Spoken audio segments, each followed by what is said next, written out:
சங்கீதம் 5.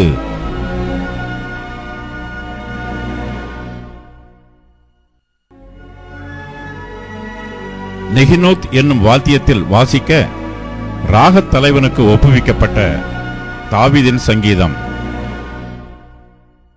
கர்த்தாவே, என் வார்த்தைகளுக்கு செவிகொடும், என் தியானத்தை கவனியும். நான் உம்மிடத்தில் விண்ணப்பம் பண்ணுவேன். என் ராஜாவே, என் தேவனே, என் வேண்டுதலின் சத்தத்தை கேட்டருளும். கர்த்தாவே, காலையிலே என் சத்தத்தை கேட்டருள்வீர். காலையிலே உமக்கு நேரே வந்து ஆயத்தமாகி காத்திருப்பேன். நீர் துன்மார்க்கத்தில் பிரியப்படுகிற தேவன் அல்ல. தீமை உம்மிடத்தில் சேர்வதில்லை. வீம்புக்காரர் உம்முடைய கண்களுக்கு முன்பாக நிலை நிற்க மாட்டார்கள். அக்கிரமக்காரர் யாவரையும் வெறுக்கிறீர். பொய் பேசுகிறவர்களை அழிப்பீர். இரத்த பிரியனையும் சூதுள்ள மனுஷனையும் கர்த்தர் அருவருக்கிறார். நானோ உமது மிகுந்த கிருபையினாலே உமது ஆலயத்திற்குள் பிரவேசித்து உமது பரிசுத்த சந்நிதிக்கு நேரே பயபக்தியுடன் பணிந்து கொள்ளுவேன்.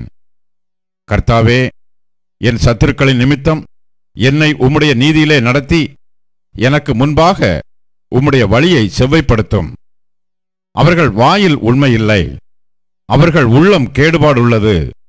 அவர்கள் தொண்டை திறக்கப்பட்ட பிரேதக்குழி. தங்கள் நாவினால் இச்சகம் பேசுகிறார்கள். தேவனே, அவர்களை குற்றவாளிகளாக தீரும். அவர்கள் தங்கள் ஆலோசனைகளாலேயே விழும்படி செய்யும். அவர்கள் துரோகங்களினுடைய திரட்சியின் நிமித்தம் அவர்களை தள்ளிவிடும்.